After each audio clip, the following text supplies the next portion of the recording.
Hello everyone, and welcome back to the Atlanta Innovation Studio powered by MailChimp.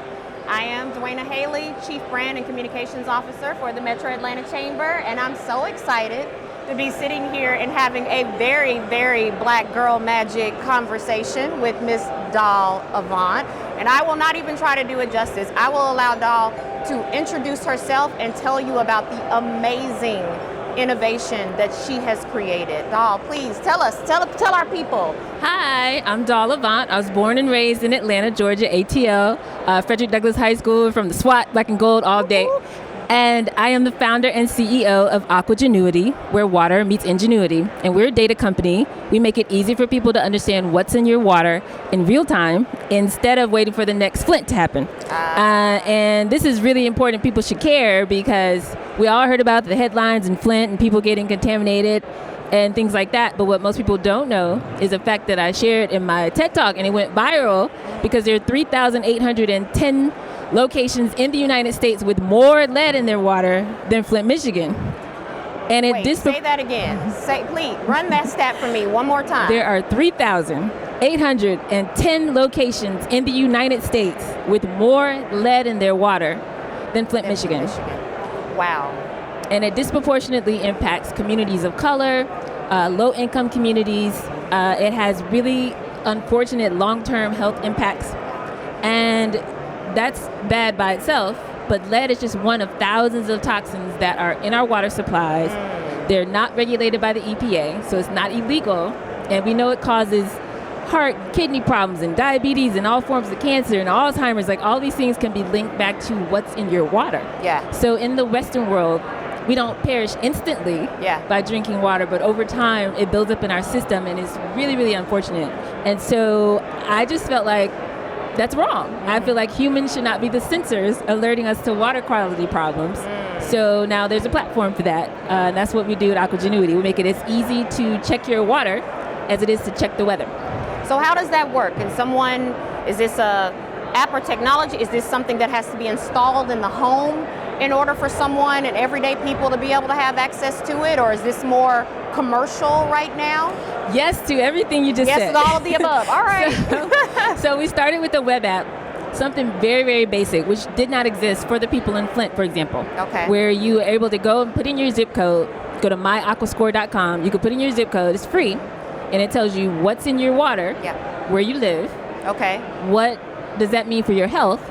You can also get a better sense of what type of filter that you need.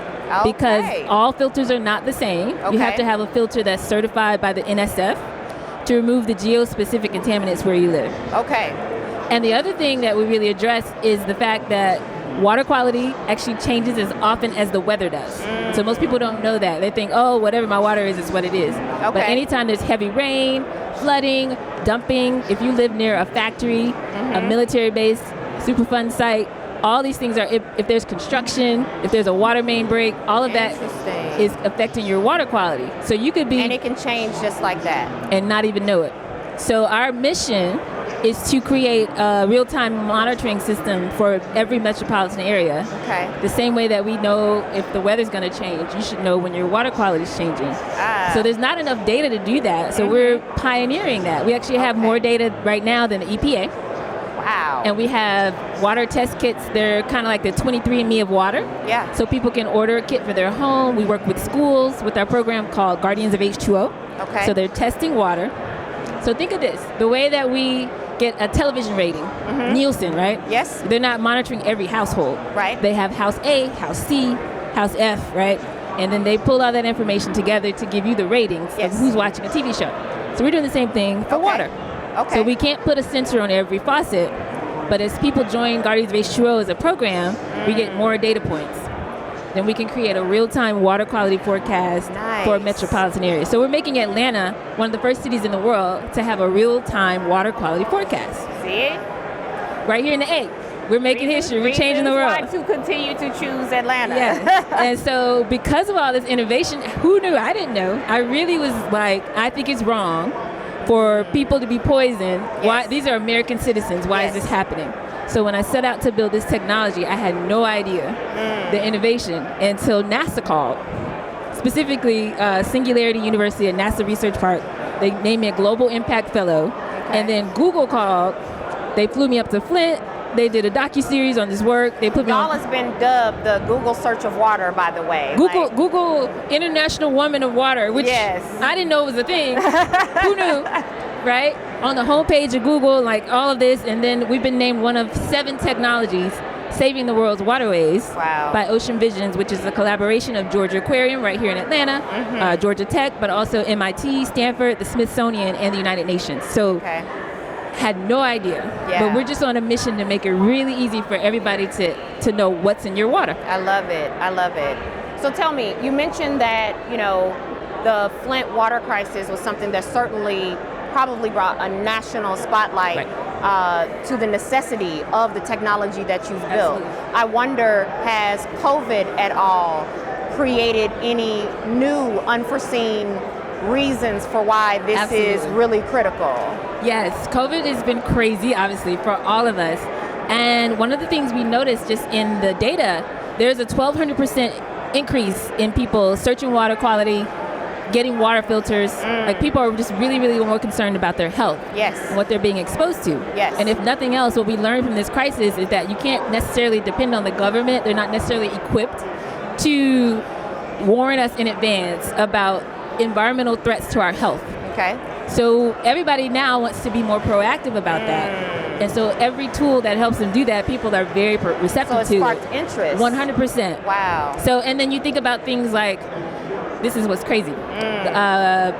Your immune system, right, Yes. had to do with how well you did with COVID. Right. So we started to see how COVID negatively impacted, again, Black and brown communities. Right. Well, you can trace that back to environmental factors. So if you go back Wow. 3 or 4 decades, when there was redlining, Yeah. we were only allowed to live in certain communities. Well, guess what? They always would zone adjacent to those Black and brown communities, petrochemical plants, Yes. factories, really crazy, manufacturing and things like that. So if it's in the air or if it's in the soil, it's going to get in the water. So these communities were basically poisoned for decades. So now we have a suppressed immune system.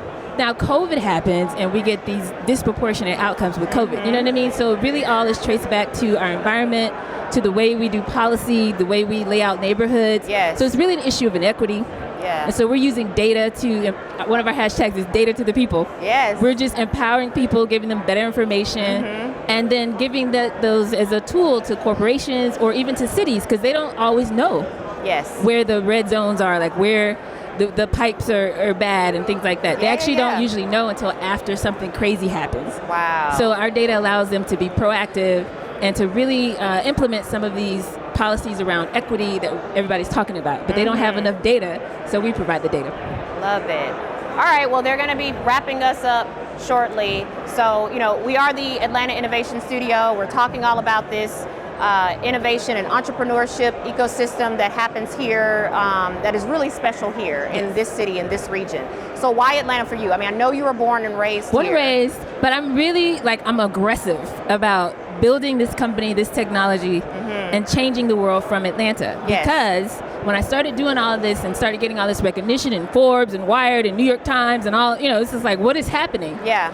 And so then our investors, so we've been invested in by SoftBank, who's, they made Uber and Slack and WeWork into billion-dollar companies, right? Yeah, so yeah. immediately they're like, hey, come on out to the West Coast, come to Silicon Valley. And I refused to do that. Number one, because I believe that being in Atlanta, you have a more diverse view. Yes. Founders in Atlanta see problems the way the world looks, right? Which is a lot more diverse. And I was very, very adamant about building from here and changing the world from the ATL. I love it. I love it.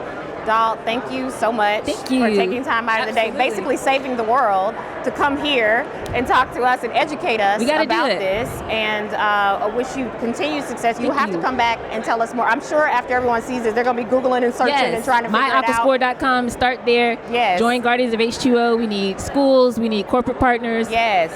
It's important because by 2030, according to the United Nations, there'll be a 40% greater demand for clean water than there is supply on this planet for the first time in human history.